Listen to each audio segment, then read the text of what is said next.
ठिय्या आंदोलनाचा आपला 9वा दिवस आहे, काय सांगाल? नाही, आज 9वा दिवस आहे. आता आज आमची सगळीच शिष्टमंडळ मुंबईला निघालेलं आहे.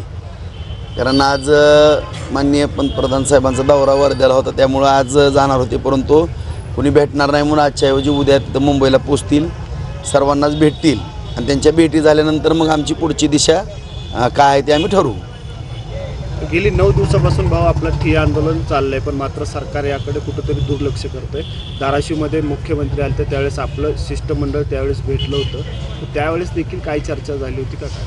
त्यांनाही निवेदन दिलेलं आहे, समक्ष भेटून सगळ्यांना पत्र दिले आहेत, विरोधी पक्षांना पण दिलेले आहे, सत्ताधाऱ्यांना पण दिलेले आहेत, सगळ्या विधानसभेच्या विधान परिषदेच्या आमदारांना दिलेले आहेत. आपल्या माध्यमांना पण माहिती आहे की जो हा आरक्षणाचा विषय की गेली 40 वर्ष झालं हा असाच विषय रेंगाळत पडलेला आहे आणि हा कुठंतरी पूर्णपणे संपवा या दृष्टिकोनातून 288 पैकी मी या ठिकाणी आमदार म्हणून या ठिकाणी जे ठिय्या आंदोलन केलेलं आहे.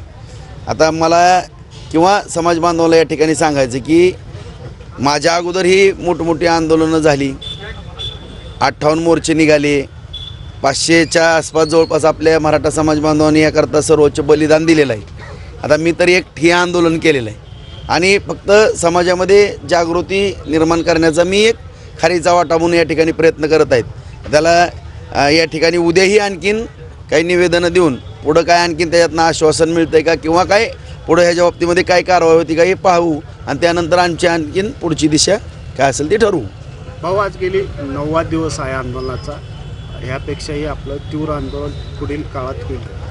नाही, आता 58 मोर्चे निघाले, तीव्र आंदोलन म्हणजे काय? आता कोणाला तीव्र आंदोलन करताना ज्या गोष्टीसाठी आपण लढतो, आरक्षण मिळावं, शिक्षणाची सोय व्हावी, मुलांना नोकऱ्या लागाव्या आणि त्यांच्यावरतीच उद्या गुन्हे वगैरे दाखल जर होणार असतील तर मग ते आंदोलन करण्यात ह्याच्या बाबतीमध्ये आणखीनही ज्या अभ्यासक आहेत त्या अभ्यासकांचं मार्गदर्शन घेऊन आपल्याला काय करता येईल ह्याच्या बाबतीमध्ये, जर हा प्रश्न अधिवेशनच घेणार नसतील म्हणजे कुणी ह्याच्यामध्ये पुढाकार घेणार नसेल तर ह्याच्या बाबतीमध्ये आणखीनही काही घटनात्मक ज्या काही बाबी आहेत या सर्व तपासून योग्य सर्वांचं मार्गदर्शन घेऊन त्याच्यामध्ये पुढं काही हालचाल करता येते का त्या दृष्टिकोनातून सुद्धा आम्ही प्रयत्न निश्चितपणानं करू.